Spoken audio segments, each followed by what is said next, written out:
من حجر أثقالنا ولا وصل شر تعلم وتعلم وتذكر وتذكر نية الفرج المسلمين صلى البيت أجمعين الفاتحة وإلى حضرة النبي محمد صلى الله عليه وسلم بسر الفاتحة. بسم الله الرحمن الرحيم الضالين آمين. الحمد لله رب العالمين والصلاة والسلام على النور المبين سيدنا مولانا محمد وعلى آله وصحبه أجمعين. أما بعد، فالعاقل هو الذي ينظر في عواقب الأمور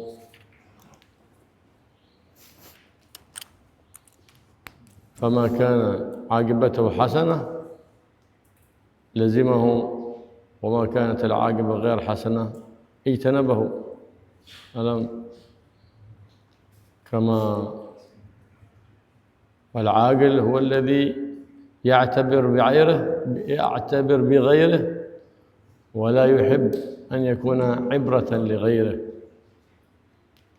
قال الله سبحانه وتعالى: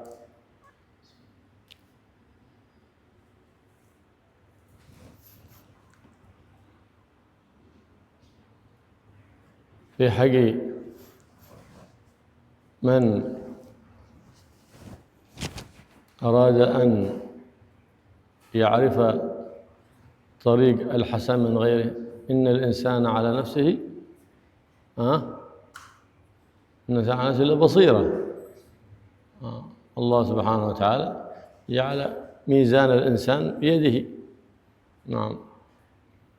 ولهذا يقول عن أبي داود على نبينا وعليه أفضل الصلاة والسلام قال: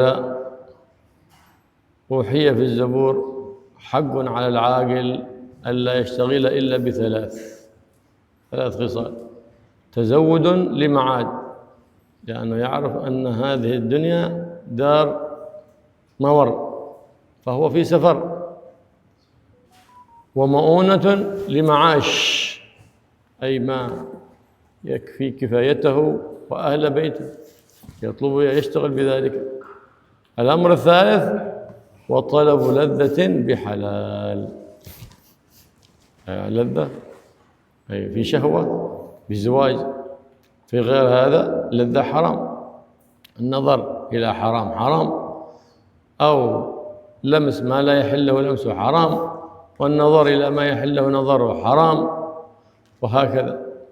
ينبغي الإنسان دائما على ما لا يعود لك نفع، لا في دين، لا في دنيا، لا في معاد، لا في معاش، ولا يعود إليك بنفع. ماذا؟ إذن لا فائدة فيه.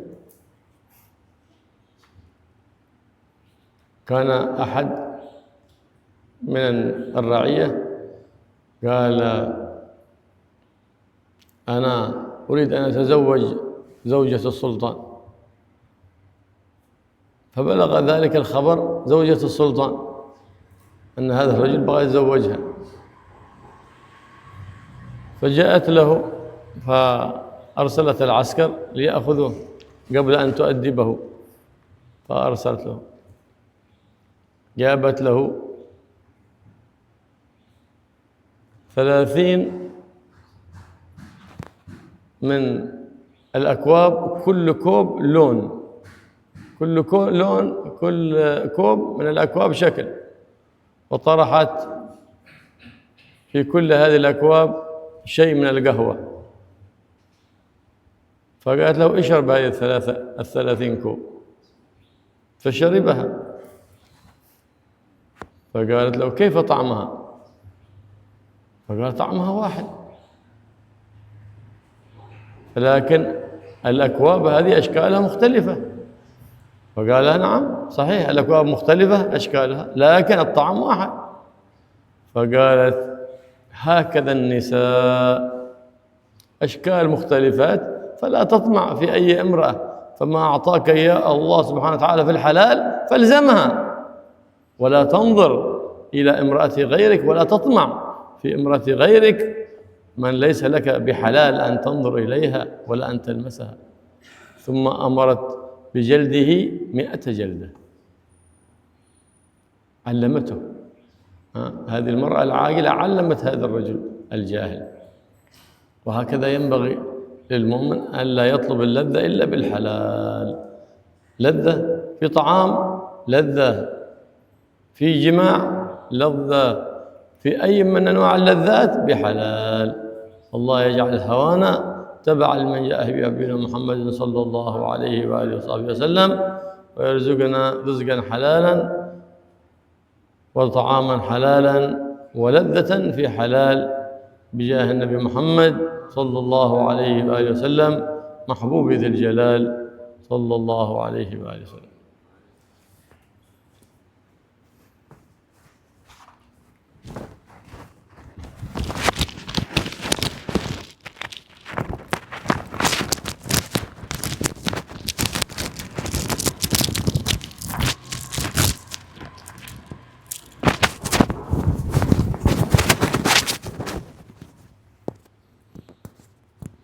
Bismillahirrahmanirrahim. Allahumma shalli wa sallim ala sayyidina Muhammad wa ala alihi washabbihi ajma'in.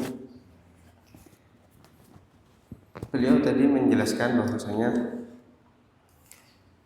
seorang yang berakal itu hendaknya melihat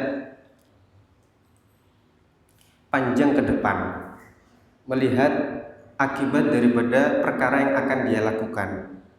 Jika apa yang akan dia lakukan itu akibatnya baik, maka hendaknya dilazimi. Jika sebaliknya akibat perkara yang akan dilakukan itu jelek, maka hendaknya dijauhi sejauh-jauhnya. Begitulah orang yang berakal. Orang yang berakal itu hendaknya dia itu selalu bisa mengambil pelajaran dari orang lain, dan dia tidak rela untuk menjadi bahan pelajaran bagi orang lain. Itulah seorang yang berakal.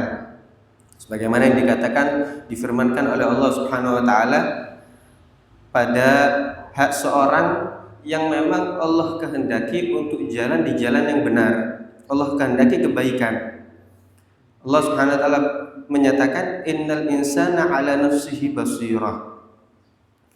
Sesungguhnya manusia itu pada dirinya dia itu bisa melihat. Dia bisa melihat terhadap dirinya sendiri, sehingga dia bisa memperbaiki dirinya, hawa nafsunya. Sebagaimana dikatakan di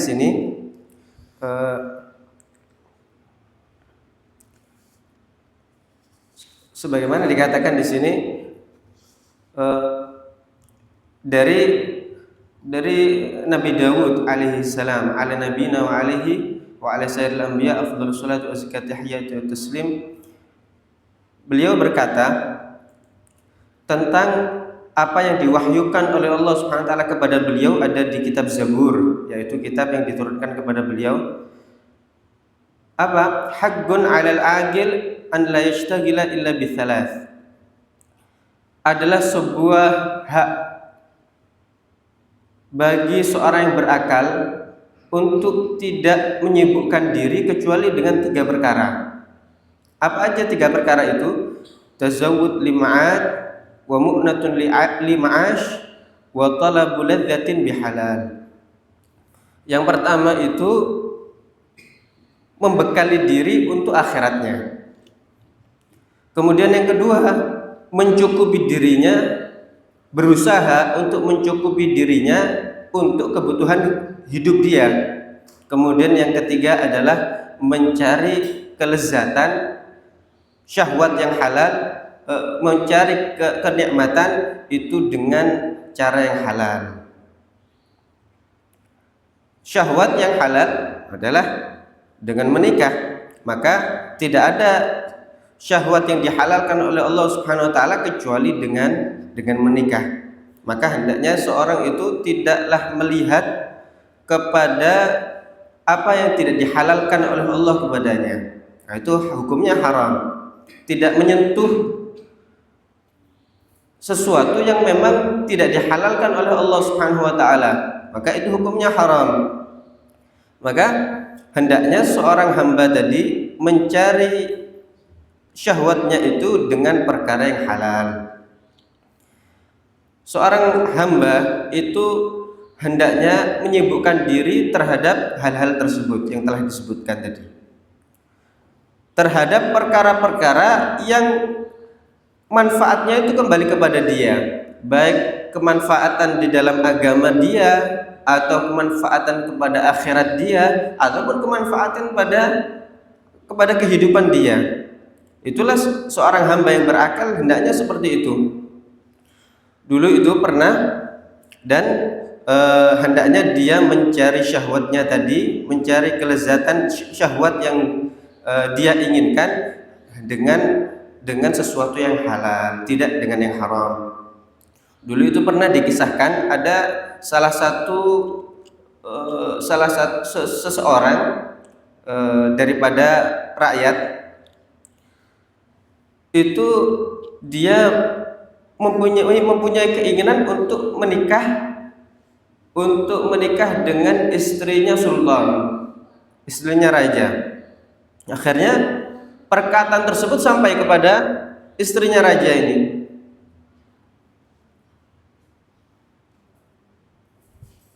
Padahal ini istrinya raja ya, sudah punya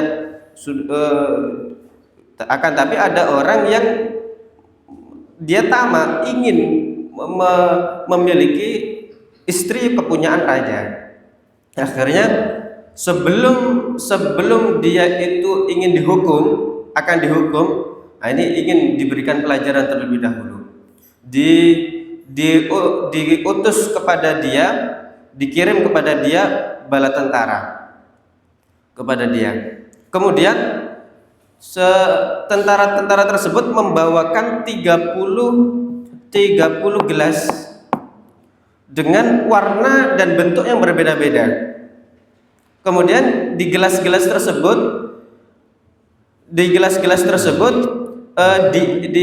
diisi sedikit kopi ya, sedikit kopi. Kemudian diperintahkan ini orang yang mau akan dihukum ini, karena dia itu tamak, kepingin dengan istrinya raja tadi.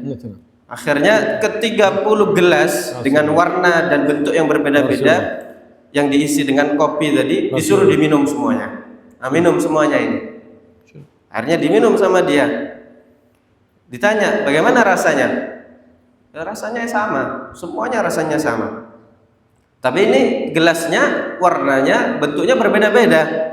Akhirnya dibilang ke dia, begitulah perempuan itu ya sama. Meskipun mereka bentuknya, fisiknya, wajahnya, rupanya berbeda-beda, tapi mereka sama. Maka janganlah engkau menyalurkan syahwatmu kecuali dengan apa yang kau miliki, apa yang halal bagimu. Jangan toleh kepada perempuan yang menjadi milik orang lain, jangan. Akhirnya kemudian setelah diberikan pelajaran itu orang, kemudian diperintah untuk dijilid, dihukum, dicambuk. Maka hendaknya kita seperti itu, kita tidak mencari kelezatan, kenikmatan, syahwat kecuali dengan yang halal. Di dalam kelezatan makanan atau kelezatan jima atau yang lainnya, maka hendaknya kita mencarinya itu dengan yang halal saja. Maka semoga Allah Subhanahu wa taala menjadikan hawa nafsu kita selalu mengikuti apa yang telah dibawakan oleh Nabi Muhammad SAW, dan jadikan hawa nafsu kita tunduk sehingga mau mengikuti apa yang diajarkan, dibawa oleh beliau sallallahu alaihi wasallam. طلب الحلال فريضة بعد الفريضة فرضها الله سبحانه وتعالى على الإنسان أن ينوي نية صالحة عند طلب الحلال. الله سبحانه وتعالى ما منع العبد من التمتع بالدنيا، بل قال سيدنا علي الدنيا جميلة لكن لمن عرفها، لأنك لن تجد مزرعة للآخرة إلا في هذه الدنيا، ما هناك مزرعة آخرة. مهما عملت ما بتجد هناك مزرعة إلا في هذه الحياة الدنيا، كما قال النبي محمد صلى الله عليه وسلم الدنيا مزرعة الآخرة. نعم. فالعجب كل العجب من يقول في دينكم هذا تشدد أو غير ذلك. الدين ليس فيه تشدد. الدين جاء لنا بكل خير، والنبي محمد صلى الله عليه وسلم جاءنا بكل خير. أباح لك المباحات فقط، أعطاك خط أحمر للمحرمات، قال هذه لا تلمسها ولا تفعلها، اجتنب هذه الأمور، وأباح لك كل شيء. بين ذلك لنا النبي محمد صلى الله عليه وعلى آله وصحبه وسلم.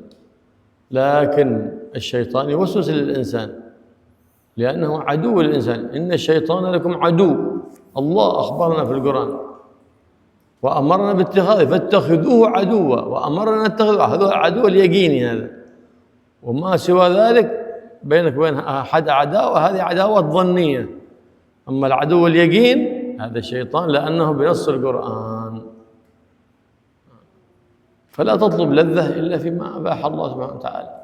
لذة نظر لا تنظر إلا لما أحل الله، لذة سمع لا تسمع إلا ما أحل الله. لكن الشيطان يزين لك المحرمات، كما زين الشجرة الملعونة لأبينا آدم. الله سبحانه وتعالى أباح كل الجنة لأبينا آدم، فقال بس هذه الشجرة ما هو لا تأكل منها، لا تقربها، لا تقربها، ما قال لا تأكل، لا تقربها، حتى القرب منها لا تقرب. ليش؟ لأن من حام حول الحمى يشك أن يقع فيه. وأنت كذلك إذا دخلت قلت أنا ما بأنظر إلى حرام ودخلت في مواقع لا ترضي الرحمن، بيدعوك الفضول، ثم بيدعوك الشيطان للدخول من موقع إلى موقع، كما وقع كثير من الأطفال ضحية هذه المواقع الإباحيات. بدأوا بهم من لعبة الجيمز، فيلعب الجيمز وابتلي بذلك حتى صار لا يشعر بالوقت، ضاع وقته ثم ضاع عقله. ثم بعد ذلك أدخل لهم دعايات في ذلك الجيمز، والطفل طبيعته الفضول فدخل في الموقع الأول، ثم دعاية أخرى دخل في الموقع الثاني، ثم صار أسير تلك المواقع الخبيثة التي ما فيها خير لا ديني ولا دنيا، بل فيها كل شر والعياذ بالله.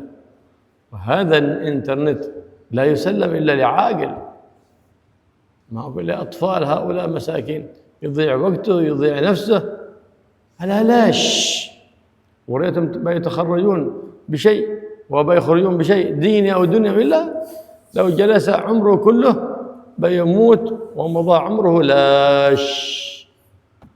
فلا بد أن نحفظ أنفسنا من هذه البلايا، ونحفظ أولادنا من هذه البلايا المسماة في هذا الزمان بالإنترنت، أو المسماة بالشبكة العنكبوتية، فإيها البلاء والعياذ بالله.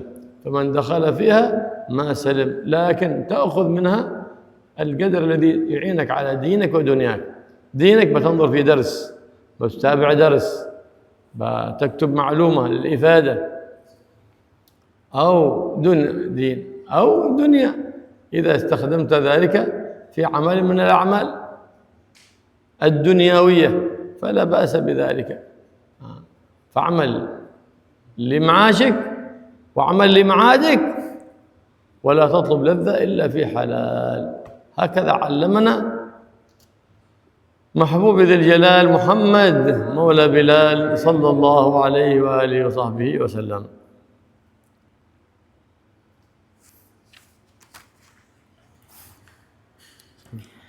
Mencari sesuatu yang halal itu adalah fardu, wajib. Allah mewajibkan hal tersebut. Kita mencari sesuatu yang halal dengan cara yang halal. Maka hendaknya kita itu di dalam berusaha mencari yang halal itu kita niatkan dengan niat-niat yang baik. Allah Subhanahu wa taala tidak melarang kita untuk bersenang-senang dengan dunia, enggak. Allah tidak melarang kita untuk bersenang-senang dengan dunia. Sebagaimana dikatakan oleh Sayyidina Ali, ad-dunya jamilah liman arafaha. Sayyidina Ali karramallahu wajhah wa alaihi salam, beliau mengatakan dunia itu indah, tapi bagi orang yang mengerti bagaimana cara berinteraksi dengan dunia. Dan Nabi Shallallahu Alaihi dan kenapa? Karena tidak ada tempat medan untuk kita beramal soleh, menggapai pahala dari Allah Subhanahu Wa Taala kecuali di dunia. Maka dunia ini bukan sesuatu yang tercela bagi orang-orang yang bisa untuk berinteraksi dengan dunia tadi. Sebagaimana dikatakan oleh Sayyidina Ali, ad-dunya jamilah, dunia itu indah, tapi bagi orang yang mengerti, bagi orang yang bisa untuk berinteraksi dengan dunia tadi. Nabi SAW bersabda, ad-dunya mazra'atul akhirah, dunia itu ladang untuk akhirat kita. Karena apa yang kita akan panen kelak di akhirat, ya ditanamnya ada di dunia, tidak ada tempat lain, yaitu di dunia. Maka jika kita menginginkan pahala dari Allah Subhanahu wa taala, maka ada di dunia ini untuk menggapainya, tidak ada tempat lain untuk menggapai hal tersebut kecuali ada di dunia. Maka sungguh mengherankan ya, ada beberapa orang itu menganggap bahwasanya agama kita itu agama yang ketat, yang keras, ajarannya itu tidak toleran. Nabi SAW itu telah mendatangkan kepada kita segala kebaikan. Segala kebaikan telah diberikan, didatangkan oleh Nabi SAW kepada kita. Nabi itu membolehkan hal-hal yang mubah. Segala hal mubah kecuali hal-hal yang memang diharamkan oleh Allah Subhanahu wa taala, itu adalah garis merah yang enggak boleh kita dekati. Itu saja, hal-hal yang diharamkan oleh Allah Subhanahu wa taala, ini garis merah ini, enggak boleh kita mendekati itu, apalagi melaksanakan.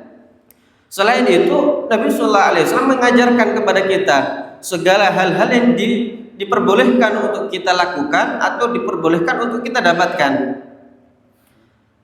Maka hendaknya kita itu menjauhi hal-hal yang diharamkan oleh Allah Subhanahu wa taala. Karena apa? Karena setan itu akan selalu menggoda kita untuk melakukan hal-hal yang diharamkan oleh Allah Subhanahu wa taala. Akan berusaha agar kita ini jatuh terhadap perkara yang dimurkai oleh Allah Subhanahu wa taala. Itulah setan. Karena memang setan ini adalah musuh yang sebenarnya bagi kita. Allah Subhanahu wa taala menyatakan dalam Al-Qur'an, setan itu adalah bagi kalian adalah musuh. Mana fattakhidhu aduwa, maka jadikanlah setan itu adalah musuh kalian. Ini setan ini musuh yang sebenarnya bagi kita. Adapun permusuhan selain setan, musuh yang selain setan itu adalah permusuhan yang masih dhanniyah, masih itu bukan pasti, masih mungkin kita mengiranya itu musuh, permusuhan yang tidak pasti, akan tapi musuh yang sebenarnya bagi kita, sebagaimana yang Allah jelaskan, nyatakan kepada kita adalah syaitan tadi, yang selalu mengajak kita terhadap hal-hal yang dimurkai oleh Allah Subhanahu wa taala. Maka hendaknya kita itu tidak mencari kelezatan, tidak mencari syahwat kita kecuali dengan hal-hal yang diridhai oleh Allah Subhanahu wa taala, hal-hal yang diperbolehkan oleh Allah Subhanahu wa taala. Syahwat di dalam memandang, janganlah kita memandang kecuali kepada yang halal. Syahwat di dalam mendengar, apapun yang kita dengar, janganlah kita mendengar kecuali yang dihalalkan oleh Allah Subhanahu wa taala. Akan tapi setan yang adalah musuh kita yang sebenarnya itu menghiaskan untuk kita hal-hal yang haram. Jadi seakan-akan perkara-perkara yang haram tadi dibuat seperti indah bagi kita. Siapa yang memperindah tersebut? Setan. Lihat bagaimana Nabi Adam. Nabi Adam dulu dari sekian banyak pepohonan, tumbuh-tumbuhan yang ada di surga, ada satu pohon yang dilarang oleh Allah Subhanahu wa taala. Untuk didekati dilarang, apalagi dimakan. Untuk didekati dilarang, itu pohon. Tapi sama setan itu dibuat seakan-akan indah. Akhirnya dibuat lupa itu Nabi Adam. Sehingga terjadilah apa yang terjadi. Allah Subhanahu wa taala melarang Nabi Adam untuk mendekati, melarang apalagi dimakan. Kenapa? Karena seseorang itu jika dekat-dekat dengan hal-hal yang diharamkan oleh Allah Subhanahu wa taala, maka dikhawatirkan dia akan jatuh ke dalamnya. Man hama haulal hima yushiku an yarta'a fihi. Kalau ada orang yang menggembala kambing ada di dekat-dekat ladang yang bukan haknya dia, maka akan dikhawatirkan kambingnya akan masuk ke ladang orang lain tadi yang tidak diperbolehkan, bukan haknya dia. Maka jangan dekat-dekat, yang jauh menggembalanya di ladang yang memang halal untuk dia. Kalau dekat-dekat, ya dikhawatirkan pastinya kambingnya akan masuk ke dalam ladang yang tidak dihalalkan bagi dia. Begitu juga sekarang ini banyak sekali situs-situs yang akan menjerumuskan seseorang itu kepada keharaman. Apalagi sekarang orang-orang itu suka fudul, suka penasaran. Dia itu ngelihat ada ketika bermain internet ataupun HP-nya, akhirnya di situ ada iklan, akhirnya menjerumuskan dia yang akhirnya karena sifat kepo yang dia miliki, dia penasaran tadi, masuk sampai ke situs yang diharamkan oleh Allah Subhanahu wa taala, situs-situs mawaqi' ibahiyah, situs-situs porno atau yang lainnya. Apalagi anak kecil, biasanya anak kecil itu yang mana memang sukanya itu suka fudul, suka penasaran tadi. Awalnya dia itu bermain game saja, bermain game, akhirnya di game tadi muncul iklan yang akan mengarahkan dia ke situs. Akhirnya masuk, dia penasaran, masuk. Akhirnya kemudian di website ini dia diarahkan ke situs lain lagi, sampai akhirnya dia masuk ke situs yang diharamkan oleh Allah Subhanahu wa taala.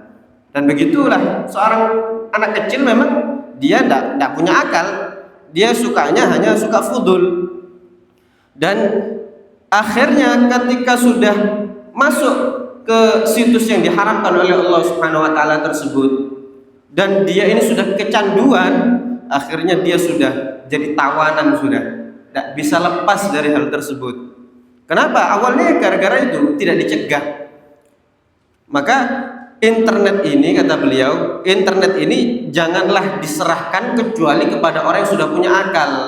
Kalau masih kecil ya tidak punya akal. Jangan diserahkan internet ini atau HP ini kepada orang, kecuali kepada orang yang sudah memiliki akal. Ya, sehingga orang yang berakal tadi menggunakan internet ini itu kepada sesuatu yang dibutuhkan saja untuk dia, yang bermanfaat untuk agama ataupun dunianya dia. Ketika dia menggunakan internet ini, digunakan hanya untuk perkara yang dibutuhkan saja. Dari perkara dunia, misalkan dia ingin mengikuti pengajian, mengikuti daras yang bermanfaat untuk agama dia, atau bahkan untuk dunia dia, untuk keperluan kerja atau yang lainnya. Selebihnya dari hal-hal yang diperlukan oleh dia, maka jangan kita masuk ke dalam hal-hal tersebut. Maka hendaknya kita itu beramal untuk akhirat kita, beramal juga untuk kebutuhan ma'ash, kebutuhan hidup kita, dan kita juga beramal sehingga kita mencari hal-hal yang hanya dihalalkan oleh Allah Subhanahu wa taala, yang mana itu adalah yang diridhoi oleh Allah Subhanahu wa taala. Semoga Allah Subhanahu wa taala, dan itu yang telah diajarkan oleh Nabi sallallahu alaihi wasallam kepada kita, semoga kita mendapatkan taufik untuk selalu mengikuti apa yang telah diajarkan oleh Nabi Muhammad sallallahu alaihi wasallam kepada kita. هذا الكلام الذي أوحى الله به على نبي الله داود في الزبور: حق على العاقل ألا يشتغل إلا بثلاث: تزود لمعاد، ومؤونة لمعاش، وطلب لذة بحلال. هذا العاقل تزود لمعاد أي بالأعمال الصالحة، ومؤونة لمعاش يعلمك أن الدنيا ليس المراد أنك تتركها، لا، المراد تنظم حياتك وتجعلها في يدك لا في قلبك. هذا المقصود. ليس المراد أنك تستغني عن جميع أمور الدنيا، لا، تجعلها في يدك معينة لك على طاعة الله، ولا تأخذها إلا من حلال، ولا تصرفها إلا فيما أحل الله وأباح الله. لهذا قال: وطلب لذة بحلال. فلا تطلب اللذة إلا بحلال. فلا بأس إذا تستعمل كما يعمل الآن الطالب، ختم كتاب، خرج رحلة، لا بأس. من كثر المطالعة أو المراجعة ضاق حاله، فاستعمل شيء من الآلات المباحة كالمراويس أو الطيران أو نحو ذلك، المهم أنه في غير حرام، فنزه، لأن النفس من طبيعتها الملل. فإذا أعطيتها حقها من المباح بعد ذلك طالبتها بما عليها من العمل، فحينئذ تمتثل لك الأمر، فحرص على ذلك.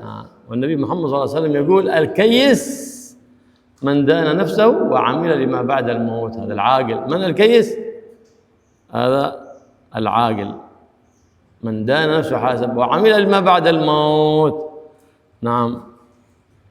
وقال الحبيب صلى الله عليه وسلم: ما أكل أحد طعاما قط خير من أن يأكل من عمل يده.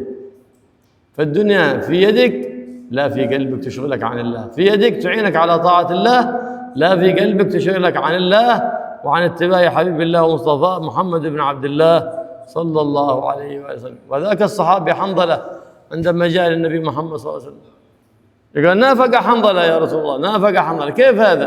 قال: إذا كنا عندك نسمع الكلام فإن احنا قلوبنا تمتلي محبة للآخرة، فإذا ذهبنا إلى البيوت نسينا وكنا نعافس النساء ونعمل المباحات من الكلام ونحو ذلك. فقال له النبي محمد صلى الله عليه وسلم: يا حنظلة، ساعة بساعة أي ساعة تقوم فيها بجد واجتهاد طاعة الرحمن سبحانه وتعالى، وساعة إذا ملت النفس فروضها بالتسلي عليها بشيء من المباحات، حتى إذا أخذت حقها من المباحات حينئذ طالبتها بالأعمال الصالحات فتعطيك تلك الأعمال الصالحات. وهكذا كان السلف: روح النفس بالسلو عليها، أي بشيء من المباحات، فإنك إن أعطيتها المباحات بعد ذلك استقامت على الطاعات، لأنه ليس كل النفوس تلتذ بالطاعات، لا، في نفس تلتذ على طول لذتها في طاعة الله، وفي نفس لا تطيع لكن يحصل عندها ملل. هنا لابد تروضها بماذا؟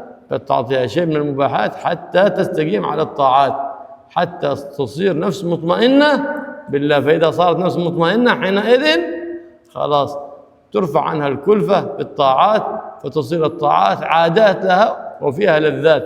حتى يقول السلف الصالح: لو كان أهل الجنة على ما نحن عليه في الليل من طاعات ومجاهدات وعبادات وتجليات إنهم لفي عيش طيب.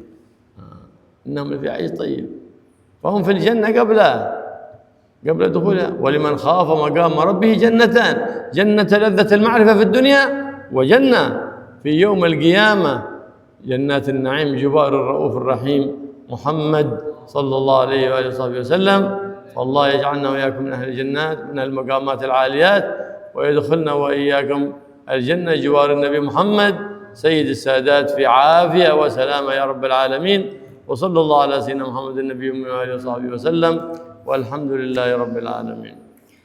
Dan perkataan yang tadi yang disampaikan oleh Nabi Daud di dalam kitabnya Zabur, haqqun 'alal ajili an la yashtagila illa bi thalath, tazawwudun li ma'ad wa mu'natun li ma'ash wa talabul ladzatin bi halal. Tazawwud, tidaklah seorang yang berakal hendaknya menjadi hak untuknya untuk tidak menyibukkan diri kecuali dengan 3 perkara. Tazawwud li ma'ad, berbekal untuk akhirat. Dengan apa? Dengan beramal soleh. Karena kemudian wa mu'natun li ma'ash, dia berusaha untuk mencukupi kehidupan dia. Kemudian wa talabul ladzatin bihalal, dia mencari kelezatan dan kesyahwat dia dengan cara yang halal, dengan sesuatu yang halal. Maka di sini adalah himbauan untuk kita ini berbekal untuk akhirat kita. Dengan apa? Dengan beramal soleh. Kemudian di sini dikatakan untuk kita berusaha melakukan usaha untuk mencukupi kehidupan kita, karena memang dunia itu bukan yang dimaksudkan oleh Allah Subhanahu wa taala untuk kita meninggalkan secara keseluruhan begitu. Tidak. Dunia ini bukan kita diperintahkan untuk meninggalkan secara keseluruhan, tidak. Akan tapi dunia ini hendaknya kita jadikan ada di tangan kita, tidak di hati kita. Di tangan kita untuk apa? Untuk membantu kita melaksanakan ketaatan kepada Allah Subhanahu wa taala. Bukan di hati kita yang akan menyibukkan kita daripada ibadah kepada Allah Subhanahu wa taala. Kita mengambil dunia tersebut dengan cara yang halal, kemudian kita alokasikan, kita gunakan untuk perkara yang halal, ketaatan kepada Allah Subhanahu wa taala. Itu tidak masalah, seperti itu. Seperti halnya jika ada santri misalkan, dia habis menghatamkan kitab, tidak masalah, dia melakukan hal-hal yang dimubahkan oleh Allah Subhanahu wa taala, menyenangkan dirinya. Dengan apa? Mungkin dia melakukan rehlah, rekreasi, tamasya gitu. Atau dia sesekali di beberapa waktu setelah penat selalu daras atau yang lainnya, dia menyenangkan dirinya dengan marawis misalkan, atau dengan tiron. Nah, itu tidak masalah seperti itu. Kenapa? Ketika nafsu tadi disenangkan dengan sesuatu yang mubah, maka hendaknya setelah itu kita tuntut dia untuk melakukan ketaatan kepada Allah Subhanahu wa taala, sehingga nanti nafsunya ini akan istiqomah. Karena memang termasuk tabiatnya nafsu itu, dia itu suka bosan. Memang itu sudah secara tabiat seperti itu. Nafsu itu akan merasakan bosan. Jadi ketika seorang tadi sudah merasa penat atau bosan terhadap suatu amal saleh, maka hendaknya dia mendidik nafsunya. Tidak apa-apa dia berikan hal yang mubah untuk menyenangkan dia, kemudian setelah itu kita tuntut dia untuk melakukan kebaikan dan ketaatan dan ibadah kepada Allah Subhanahu wa taala, sehingga nafsu tadi akan melaksanakan perintah kita tadi, melaksanakan tuntutan kita tadi. Dan begitulah hendaknya seseorang itu menjadi orang cerdas, bagaimana yang disabdakan oleh Nabi sallallahu alaihi wasallam, al-kayyisu man dana nafsahu wa 'amila lima ba'dal maut. Orang yang cerdas, orang yang berakal itu adalah orang yang mendidik hawa nafsunya. Orang yang kemudian wa'amila lima ba'dal maut, kemudian orang yang mengkoreksi dirinya, orang yang mendidik dirinya, dia mengkoreksi dirinya dan berusaha untuk memperbaiki dirinya. Wa'amila lima ba'dal maut, dan dia mau beramal untuk mempersiapkan apa yang akan terjadi setelah kematian, yaitu akhirat dia. Dia persiapkan itu. Itu orang yang cerdas seperti itu. Maka tidak masalah seorang tadi itu untuk mencari kebutuhan dia pada dunia, untuk mencukupi kehidupan dia, bekerja, berusaha, tidak masalah. Yang penting dia niatkan dengan niat yang baik di sisi Allah Subhanahu wa taala. Karena Nabi sallallahu alaihi wasallam juga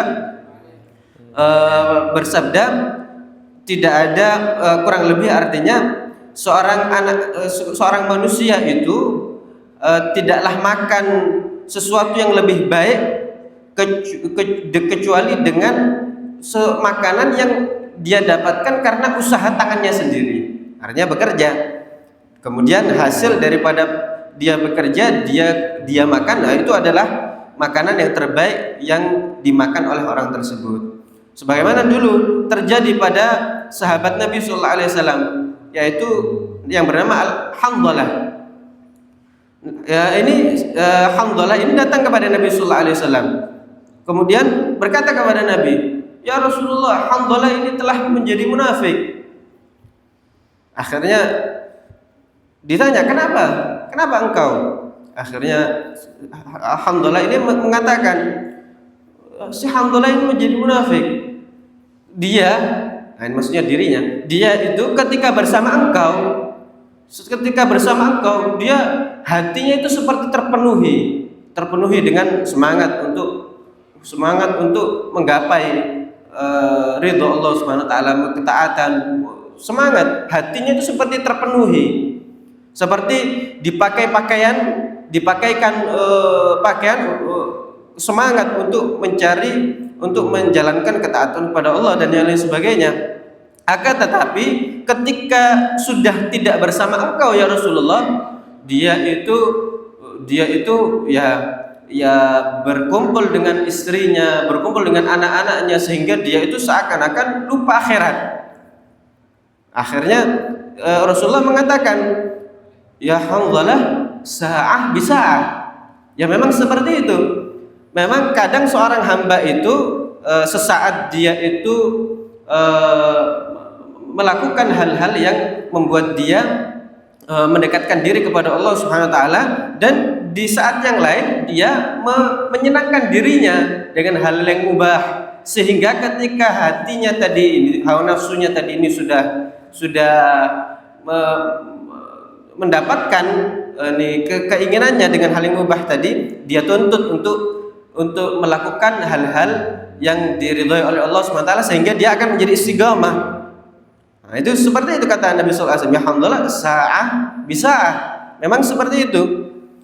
Dan begitulah para salafun saleh. Para salafun saleh itu mengatakan hendaknya untuk menghibur hati kita, menghibur diri kita dengan hiburan yang memang dimubahkan, diperbolehkan oleh Allah Subhanahu wa taala, sehingga ketika diberikan itu keinginannya pada yang mubah, maka kemudian kita tuntut hawa nafsunya tadi untuk melakukan ketaatan kepada Allah Subhanahu wa taala, untuk melakukan ibadah dan yang lain sebagainya, sehingga hawa nafsu tadi akan menjadi istiqamah. Karena setiap nafsu itu memang tidak semua nafsu itu memang kesukaannya itu kepada ketaatan. Tidak semua nafsu itu dia itu kesenangannya ada pada ketaatan kepada Allah, pada ibadah. Kecuali memang nafsu yang sudah mutmainnah. Oleh karena itu hendaknya di sini hawa nafsu itu memang dididik. Hawa nafsu itu memang dilatih, sehingga dia akan ketaatan itu menjadi adah, menjadi kebiasaan, dan akan diangkat dari dia rasa berat untuk melakukan ibadah, rasa berat untuk meninggalkan maksiat. Kalau nafsu tadi sudah meningkat levelnya dari nafsu yang selalu mengajak dia kepada kejelekan kepada nafsu yang selalu mencela dia terhadap kebaikan yang dia tinggalkan atau terhadap kejelekan yang dia lakukan. Kemudian nafsu tadi naik level menjadi nafsu yang mutmainnah, nafsu yang tenang, sehingga dia itu selalu melakukan ketaatan menjadi kebiasaan dia, dan diangkat bagi dia beban untuk melakukan kebaikan dan beban untuk meninggalkan maksiat. Sudah tidak berat lagi kalau sudah mutmainnah ini. Dan oleh karena itu banyak sekali para salafun saleh yang mengatakan, karena memang nafsunya sudah naik level seperti itu, mereka banyak sekali yang mengatakan kalau seandainya penduduk surga itu mereka merasakan kenikmatan sebagaimana yang kami rasakan ada di malam hari ketika qiyamul lail, maka sesungguhnya mereka itu penduduk surga itu adalah kehidupan yang sangat enak. Artinya apa? Mereka itu mendapatkan kenikmatan yang mereka anggap itu lebih nikmat daripada kenikmatan penduduk surga. Kenapa? Karena itu tadi, mereka nafsunya sudah naik level tadi, sehingga ketika mereka berbuat ketaatan, melakukan ibadah, mereka merasakan kenikmatan di dalam hal tersebut, sebagaimana yang difirmankan oleh Allah Subhanahu wa taala, "Waliman khafa maqama rabbih jannatan." Bagi orang yang takut kepada maqam Tuhannya, kedudukan Tuhannya, dia memiliki 2 surga. Surga kelak di akhirat. Sebelum itu di dunia dia memiliki surga yang mana dia merasakan kenikmatannya ada di dunia sebelum dia mendapatkan surga kelak di akhirat, bersandingan dengan Nabi Muhammad sallallahu alaihi wasallam. الله يهدينا بهدايته ولانا بلا ويحمينا بحماه ورعانا برعاه ويجعلنا المهتدى واهتدى بأبي مصطفاه سيدنا مولانا محمد بن عبد الله صلى الله عليه وعلى آله وصحبه وسلم ويجعل الدنيا في أيدينا ولا يجعلها في قلوبنا يا رب العالمين وعينتنا على طاعة الله وطاعة حبيبه مصطفاه محمد بن عبد الله صلى الله عليه وعلى آله وصحبه وسلم ويجعلنا وإياكم ويرزقنا من أقول أوفرها ونذا من الأعمال يزكى من الأخلاق أطيبها من الأرزاق يجزلها يا رب العالمين ووفقنا للتزود دار المعاد ويحفظنا وإياكم من كل لذة في حرام ويرزقنا كل لذة في حلال ويسخر لنا كل أمر مباح يا رب العالمين ويجعل كل نعمة أنعم الله بها علينا معينة على طاعة الله وعلى طاعة حبيبه مصطفى محمد بن عبد الله صلى الله عليه وآله وصحبه وسلم والحمد لله رب العالمين بسر الفاتحة وإلى حضرة النبي. بسم الله الرحمن الرحيم. الضالين آمين. الحمد لله صل وسلم على سيدنا محمد وعلى آل سيدنا محمد. اللهم يا كافي البلاء